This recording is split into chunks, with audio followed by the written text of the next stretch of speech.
अनंत शासना के नाम माँ तपस्वी आदित्य आचार्य श्री महाप्रभु की देखने के पावन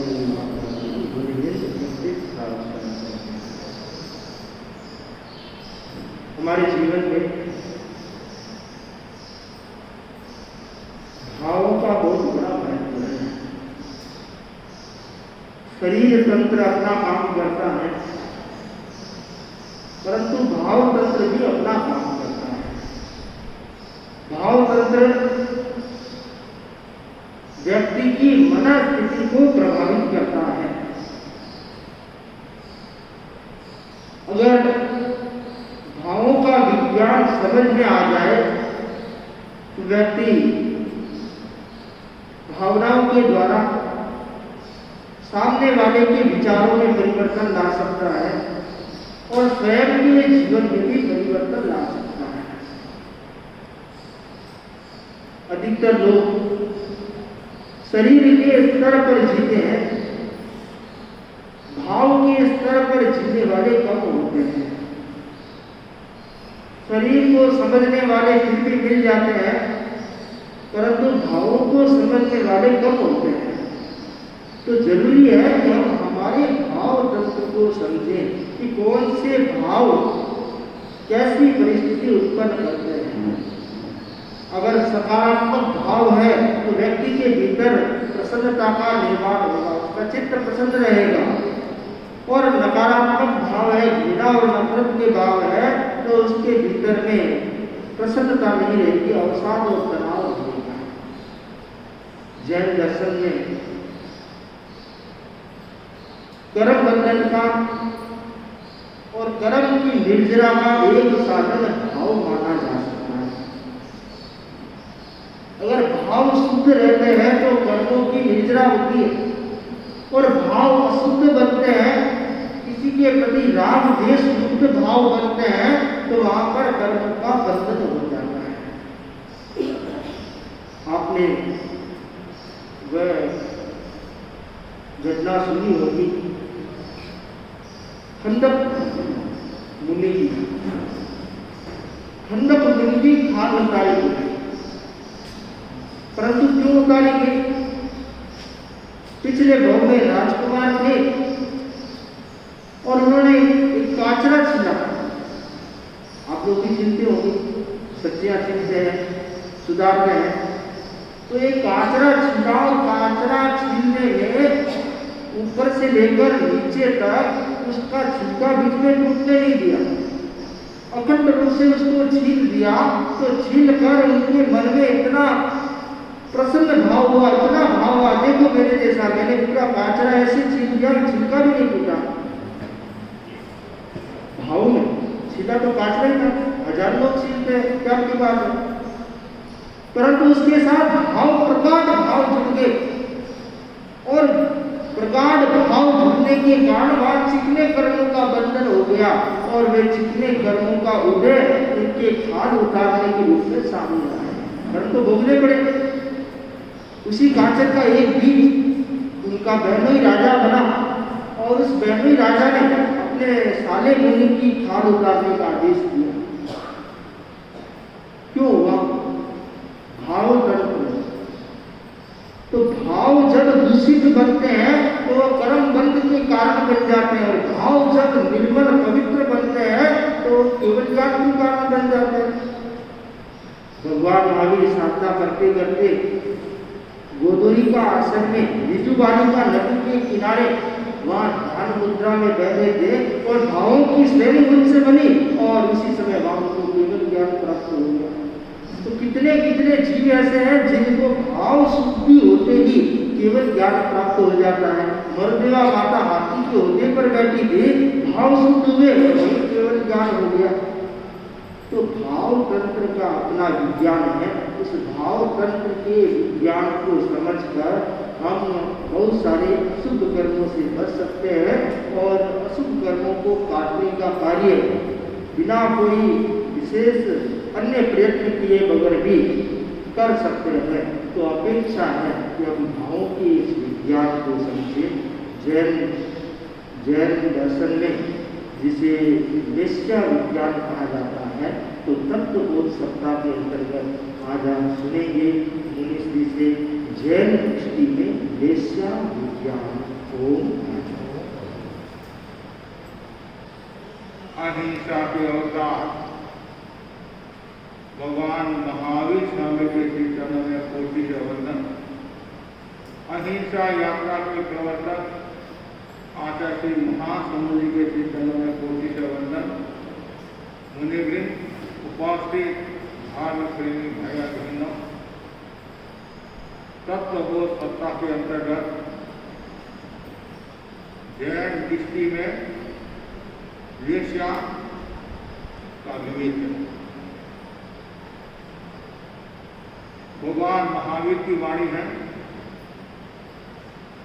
कतेनम भन्ते वेश्याओ पन्नत्ताओ। गोएमा छह वेश्याओ पन्नत्ताओ तंग जहां कन्न लेसा, नील लेसा, काऊ लेसा, देव लेसा, पम्म लेसा, शुक्ल लेसा। गौतम स्वामी ने भगवान महावीर से प्रश्न किया, भन्ते वेश्या कितनी प्रकार की? भगवान ने कहा, गौतम वेश्या 6 प्रकार की है। भन्ते वे कौन कौन सी है? गौतम वे निम्न है, कृष्ण, नील, काकोर, सेतु, पद्म और शुक्ल। जैन दर्शन में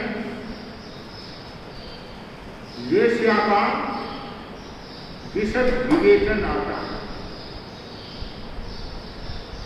केवल जैन दर्शन ही नहीं, अन्य दर्शन भी वेश्या के बारे में अपने विचार रखते हैं।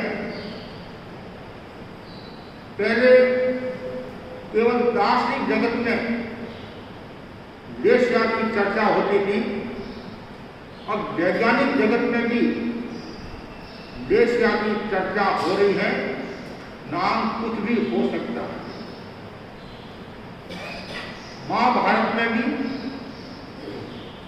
6 प्रकार के वर्ण बताए हैं, कृष्ण आदि। कुछ लोगों की यह अवधारणा है, वेश्या का सिद्धांत भगवान महावीर ने दूसरों से लिया, लेकिन ये हम कह सकते हैं उन्होंने पूरा अध्ययन नहीं किया होगा। कुछ ग्रंथ पढ़कर उनके आधार पर उन्होंने बता दिया कि ये सिद्धांत भगवान ने आजीवन मत संप्रदाय से या और किसी से लिया है। लेकिन वेश्या का सिद्धांत पुराना है। वेश्या का अर्थ है जीव के शुभ अशुभ परिणाम को वेश्या कहा गया है। आचार्य तुलसी ने बहुत सुंदर परिभाषा दी। वेश्या का अर्थ है भावधारा, तेजस शरीर के साथ में काम करने वाली भावधारा को वेश्या कहा गया। तेजस शरीर के साथ काम करने वाली भावधारा को वेश्या कहा गया है। वेश्या का संबंध भाव के साथ जुड़ा हुआ है। बड़ा ही सुंदर कहा गया है, कार्य युक्त आत्मा का उद्गत द्रव्य के साथ गहरा घनिष्ठ संबंध है। यद्यपि आत्मा का स्वरूप शुद्ध, स्वच्छ, निर्मल और पवित्र है, कर्म पुद्गल से आवृत होने के कारण उसका स्वभाव विपरीत रहता है, मलिन रहता है। कर्मजन्य विकृति की न्यूनता अधिकता के आधार पर आत्मा के परिणाम, भाव, विचार भले बुरे होते रहते हैं। विचारधारा की शुद्धि एवं अशुद्धि को संक्षेप में 6 भागों में विभक्त किया गया है। उनमें 3 है अशुभ लेशिया और 3 है शुभ लेशिया। 3 है धर्म लेशिया और 3 है अधर्म लेशिया। कर्म लेशिया तो सब कर्म करने वाली है। लेशिया के 2 प्रकार भी बताए हैं, एक द्रव्य लेशिया, एक भाव लेशिया। पुद्गल में जो है वो द्रव्य लेशिया है और वो द्रव्य लेशिया अजीब है, और जो परिणाम है वह है भाव लेशिया, वह है जीव। एक का नामकरण के साथ संबंध है और एक का मोह और नामकरण के साथ संबंध है। जो अशुभ लेशिया है उसका संबंध मोह कर्म के साथ जुड़ा हुआ है और शुभ लेशिया का संबंध नामकरण के साथ भी जुड़ा हुआ है। इन 6 लेशियाओं में पहली जो लेशिया है वह है कृष्ण लेशिया, जो काजल के रंग के समान, जैसे काजल काला होता है उसी प्रकार कृष्ण लेशिया के परिणाम काले होते हैं, क्रूर होते हैं। गांधी जमा ने कृष्ण लेशिया की परिभाषा बताते हुए कहा है, काजल के समान कृष्ण और नीम से अनंत गुण कटु पुद्गलों के संबंध से आत्मा से जो परिणाम होता है वह कृष्ण लेशिया है। सहज सरल भाषा में जिसके विचार मलिन है, जो क्रूर विचार वाला है, आरंभ समारोह में डूबा हुआ है, असंयम में डूबा हुआ है, पाप आश्रम में प्रवृत्त है, हिंसा, झूठ, चोरी, अब्रह्मचर्य, परिग्रह, दुराचार, कदाचार, कदाग्रह, हठाग्रह, विग्रह आदि में डूबा हुआ है, वह जीव कृष्ण लेशिया परिणाम वाला है।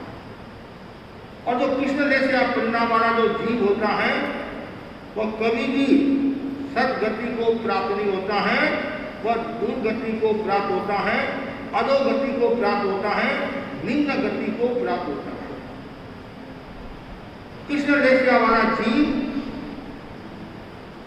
नरक में जाता है, तिरेक में जाता है, कारण उसके जो परिणाम हैं वो बहुत क्रूर है। अधिकांश तो नरक में जाते हैं।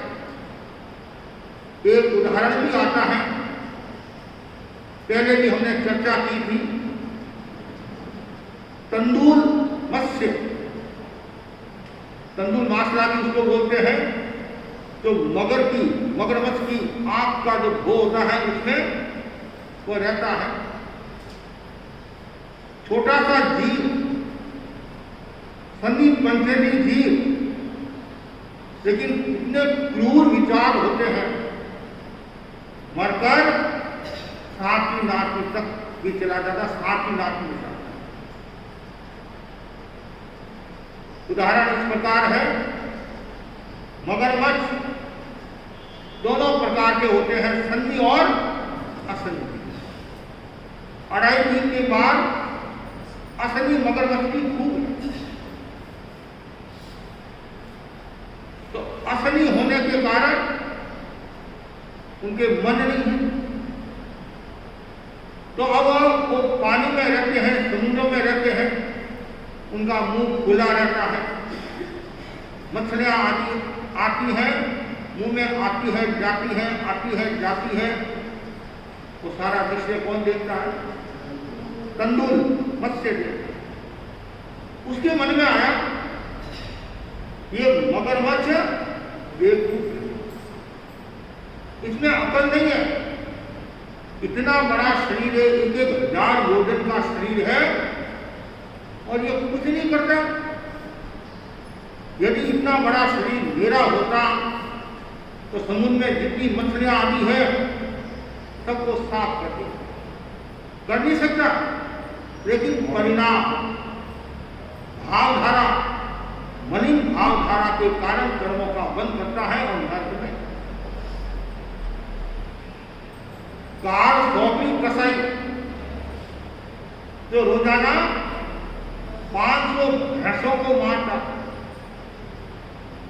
एक कीड़ी को भी कोई मारता है तो भी शरीर प्रकंपित हो जाता है, आत्मा उद्वेलित हो जाती है और न जाने कितने भाव आते हैं, मेरे पाप का बंधन न हो जाए, पाप का बंधन न हो जाए, कहीं मैं दुर्गति में नहीं चला जाऊं।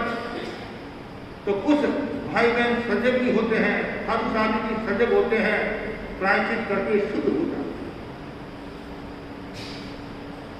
कार सौंपी कसाई एक नहीं, रोजाना 500 भैंसों को मार, और जो जीव 500 भैंसों को मारने वाला है और उसमें क्रूर है, उसमें रक्त है, आसक्त है, मरकर कहाँ गया? नाटी में। मोहम्मद शेख का उदाहरण आपके सामने है, धन की आसक्ति। सागर शेख का उदाहरण आपके सामने, धन की आसक्ति।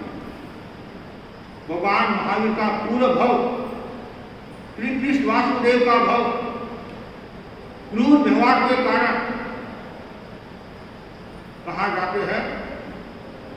नरक में। ऐसे एक नहीं अनेक उदाहरण आते। रावण का उदाहरण ले लो और भी कुछ लोगों का उदाहरण ले लो जो कृष्ण लेस्या वाले हैं, हिंसा में डूबे हुए हैं, पांच आश्रम में डूबे हुए हैं, वे जीव मरकर नरक में जाते हैं, अधोगति में जाते हैं। तो ये प्रथम लेस्या कृष्ण लेस्या, और ये कृष्ण लेस्या काजल के समान है, इसका वर्ण और इसका गुण क्या है?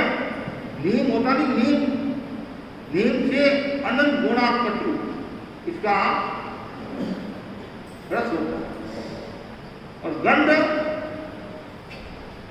सर्प मरा हुआ है, गाय मरी हुई है, श्वान मतलब कुत्ता मरा हुआ है, उसे अनंत गुणा गंध, अनंत गुणा गंध, श्वान कुत्ता सर्प।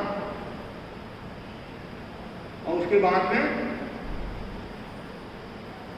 रस आ गया, स्पर्श कितना?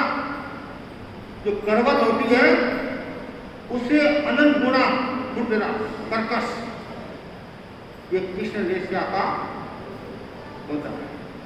वर्ण, रस, गंध और स्पर्श सब अनंत गुणा, और इसके परिणाम प्राय शुद्ध नहीं होते, अशुद्धि होती। और जो नारकी में जाते हैं, अधोगति में जाते हैं, उनमें महत्वपूर्ण भूमिका कृष्ण लेस्या की होती है। इसलिए 7 नारकी में जो लेस्याएं बताइए, कितनी लेस्या है? 3 लेस्या। और 3 लेस्या में भी 7वीं नारकी में जो लेस्या है वो कौन सी है? महाकृष्ण लेस्या। 6वीं में तो कृष्ण है और 7वीं में महाकृष्ण लेस्या। और जो महाकृष्ण लेस्या वाला है उसके परिणाम कैसे होते? आप देश का जो वातावरण है, अशुभ वातावरण कह सकते हैं, मलिन वातावरण कह सकते हैं, उनमें कुछ लोगों के जो विचार हैं कुछ लोगों की जो भावधारा है वह कृष्ण रेखा के समान भी हो सकती है। जो आतंक बढ़ रहा है, अत्याचार बढ़ रहे हैं, भयावह स्थिति जो बन रही है, जैसे परिणाम आते हैं तब ऐसी स्थितियां बनती हैं। किसी के मन में तो दया का भाव ही नहीं आता। जैसे गाजर मूली का साग बनाते हैं, वैसे लोग मनुष्यों को काटते हैं। और अवधारणा यह है कि जितना हम मारेंगे लोगों को, जितना ही हमारे को स्वर्ग में सुख मिलेगा, आनंद मिलेगा। मारने में वो रस लेते हैं, कोई तो धर्म ध्यान में रस लेते हैं, कोई मारने में रस लेते हैं, कोई 5 आश्रम में रस लेते हैं। ये जीव बहुत दुख को प्राप्त होते हैं। कभी भी उनके जीवन में सुख का भाव नहीं आता है, हमेशा सुख का अभाव रहता है, ऐसा गाली जन कहते हैं। ये कृष्ण रेशा, उसके बाद में है नील रेशा। कृष्ण रेशा से थोड़ी कम नील रेशा के परिणाम होते हैं। और नील रेशा के बारे में बताया है, नीलम के समान नीला, नीलम जो होता है, नीलम के समान नीले और सौंठ से अनंत गुण तीक्ष्ण। सौंठ होती है, सूंठ बोलते हैं, सूंठ। हाँ, तो नीलम से नीले, नीलम के समान तो वो नीले हैं, और जो सौंठ होती है उनसे अनंत गुण तीक्ष्ण, तीक्ष्ण। और इनके परिणाम भी अच्छे नहीं होते। और गंध और स्पर्श जैसे कृष्ण रेशा के हैं, जैसे इनके गंध और स्पर्श। और नील रेशा वाला जो जीव होता है वो कपट करता है, माया करता है, निर्लज होता है, कोई लज्जा नहीं, कोई शर्म नहीं। अवधारणा ये रहती है, जाए साफ रहे लाख। साफ चली जाए कोई चिंता की बात नहीं, लाख हो जाना। और राजस्थानी कहावत भी है, नागा के नौबत बाजे दो धड़ाका और बाजे। जो इस प्रकार के व्यक्ति होते हैं उनको आप कितना ही उपदेश दे दो, कोई फर्क नहीं पड़ता उनको।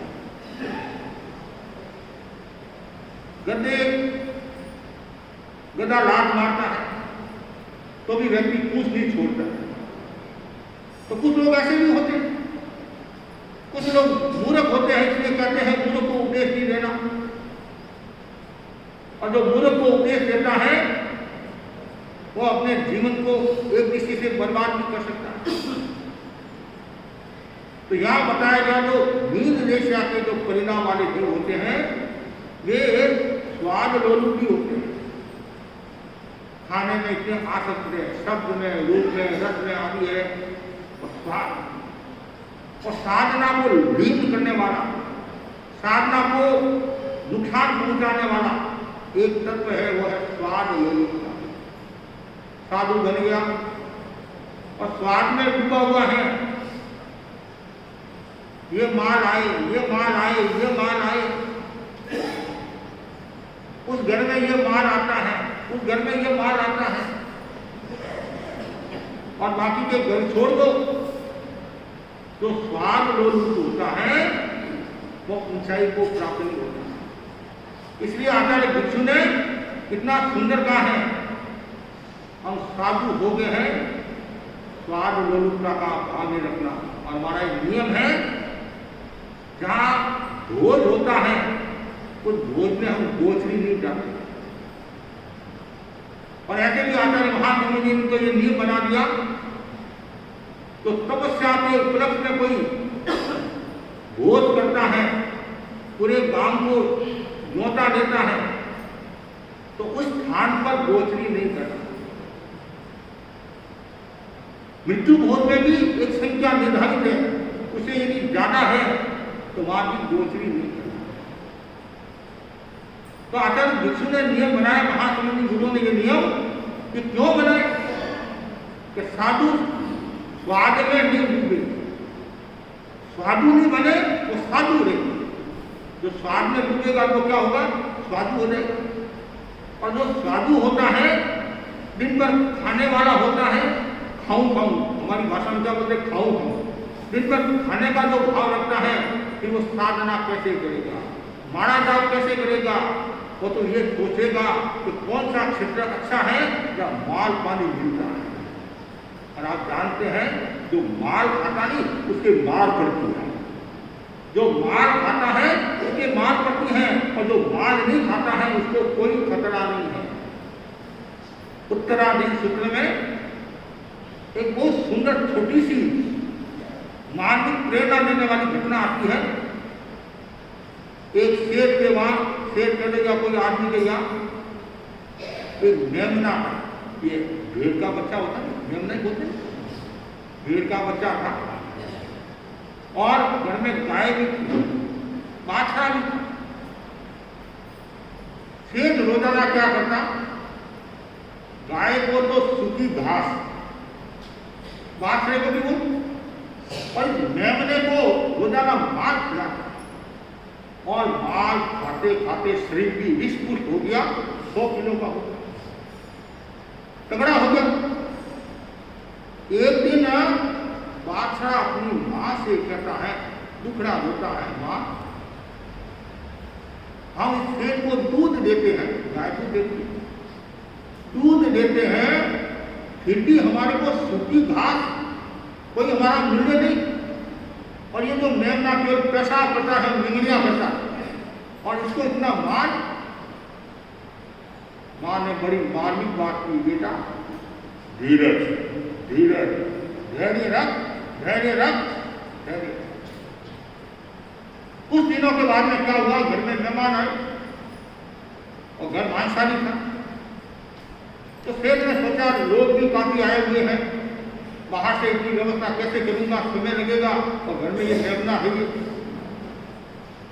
और जैसे ही शेर के आदमी मेमना को वो शस्त्र लेकर आते हैं, और गाय और बाछड़ा भयभीत होता है, और बाछड़ा अपनी मां को इशारे में कहता है कि आज तो ऊपर, और मां वापिस इशारा में कहती, बेटा चिंता मत कर, नो टेंशन नो टेंशन, चिंता मत कर। जैसे ही वो शेर का आदमी आया, किसको मारा, मेमने को मारा, मांस पकाया, लोगों को जिलाया और दे दिया। तब मां बेटे को कहती है, बेटा देख, जो मार खाता है उसके मार पड़ती है, हमने मार खाई ली, और ऐसे भी जो तगड़ा होता है वही मारा जाता है, टुकड़ा पुतला क्या मारा जाएगा। जो सेना में भी कहा जाता है, जो बलिष्ठ होता है, शक्तिशाली होता है, उसको भेजते हैं, दूसरे कुछ को थोड़ी भेजते। तो कहने का मतलब जो स्वाद लोग होता है, जो भोजन में डूबा हुआ होता है, उसके जो परिणाम होते हैं तो नील वेश्या के समान, और नील वेश्या वाला जीवी दुर्गति को प्राप्त होता है। और इसके और भी बताए हैं, तो पौधिक सुख का खोजी होता है, पौधिक सुख खुदलों में डूबा हुआ रहता है, मेरे को ये मिले वो मिले, दिन भर खुदलों के सुखों की जो खोज करता है, तो भी कहा जाता है दुर्गति में जाता है, और नील वेश्या के परिणाम वाला होता है। और आगे बताया गया जो तीसरा सूत्र जो बताया है वो है कापोद्रेष्या। कृष्ण वेश्या, नील वेश्या और कापोद्रेष्या।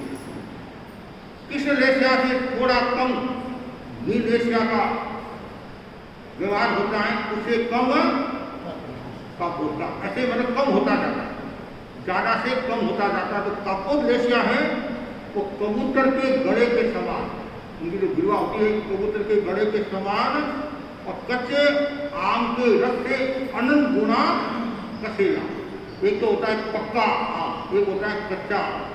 कच्चा आम जो होता है उसे अनंत गुना कसेला, जो करेला कसेला होता है, अनंत गुना कसेला कापोद्रेष्या के परिणाम।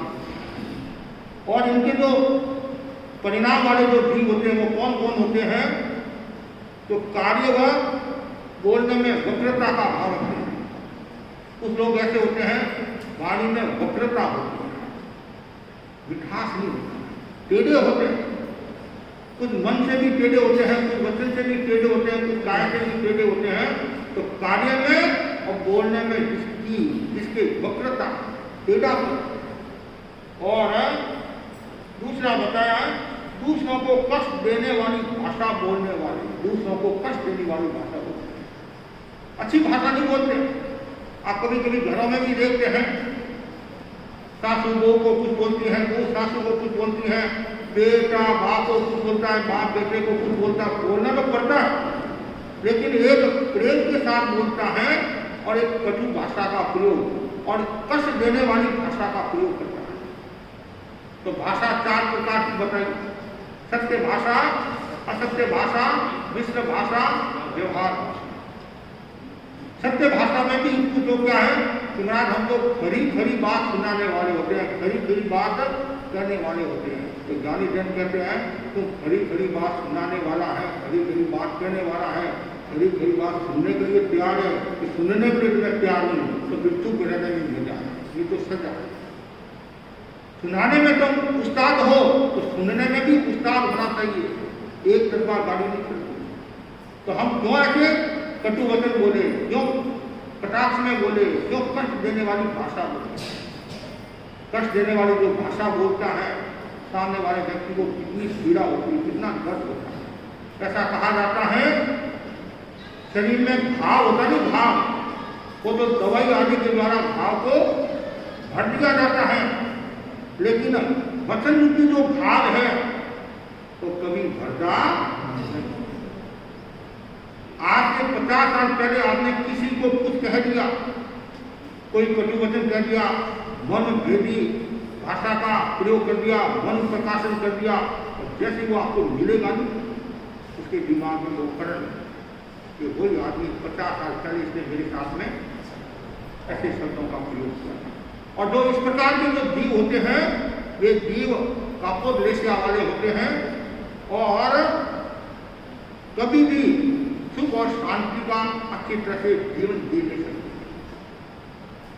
तो ये 3 लेशिया है, कृष्ण, नील और कापू, और तीनों की जो भावधारा है तो निर्मल नहीं, अशुभ लेशिया है और धर्म लेशिया है। और ये 3 जो लेशिया है संसारी जीवों में पाई जाती है, कम से कम ये तो सब पाई जाती है। कृष्ण लेशिया, नील लेशिया नरक में पाई जाती है, तिरंज में पाई जाती है, मनुष्य में पाई जाती है और देवता में भी पाई जाती है। और 3 जो भली लेशिया है उनका हम संभवतः कल विश्लेषण करेंगे। तो ये जो 3 लेशिया है और हमारे जैन आगमकारों ने, ज्ञानी जनों ने 6 लेशिया को समझाने के लिए एक दृष्टांत दिया है, एक रूपक की भाषा में बताया। एक दल गांव में गया, गांव को लूटने के लिए, सब क्रूर स्वभाव वाले, लेकिन उनमें भी प्रथमता तो होती।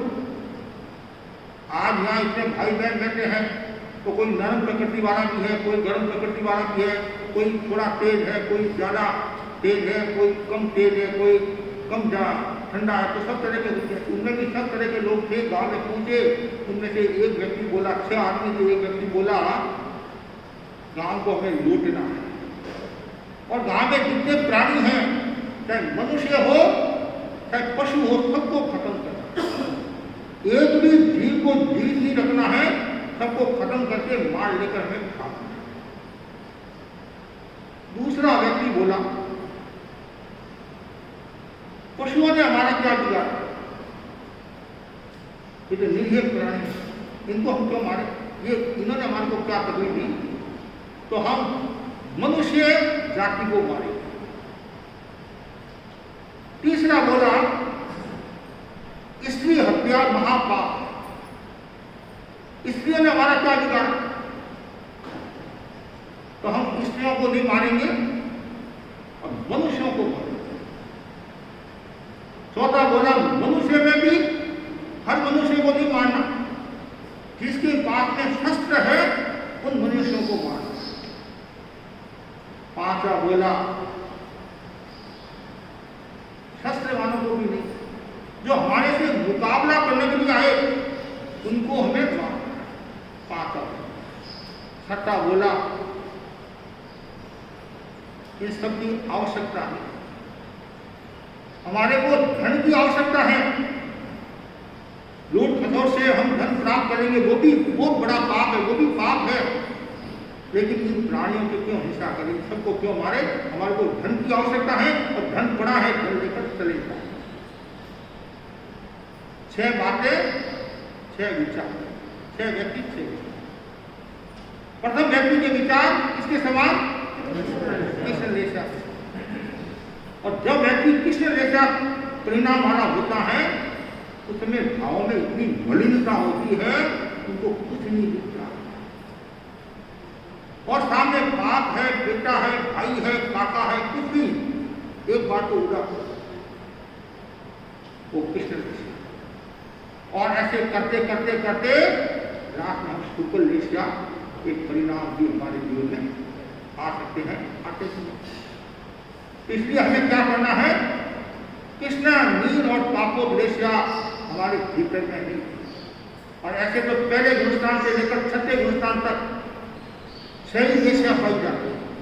पहले गुणस्थान से लेकर 6ठे गुणस्थान तक 6 वेश्या पाई जाती है।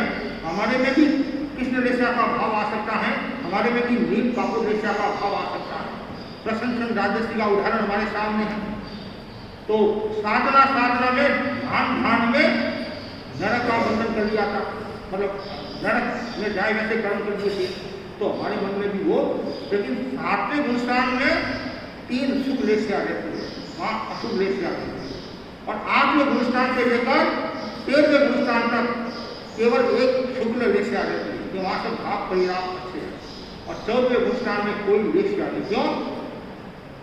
लेस्या का संबंध किसके साथ में है? योग के साथ। और 14वें गुणस्थान में योग नहीं है, अयोगी है, इसलिए 14वें गुणस्थान में लेस्या नहीं है। कृष्ण और नील लेस्या और पापों लेस्या के परिणामों को कम करने के लिए व्यक्ति को क्या करना चाहिए? ज्ञान, दर्शन, तंत्र, तप की आराधना करना, ध्यान, स्वाध्याय के प्रयोग करना, दर्शन करना, नियमित प्रवचन सुनना और सकारात्मक चिंतन का भाव रखना और बार बार आत्मनिरीक्षण करना। मेरे भीतर कृष्ण, नील और पापोपदेश का कोई परिणाम नहीं आए। और उनको दूर करने के लिए भगवान ने ये सब साधन बताए हैं। और इस साधना का जो प्रयोग करता है और इनको आत्मसात करता है, आचरण को पवित्र निर्मल बनाता है, तो व्यक्ति सत व्यक्ति को प्राप्त होता है, नहीं तो दूर व्यक्ति को प्राप्त होता है।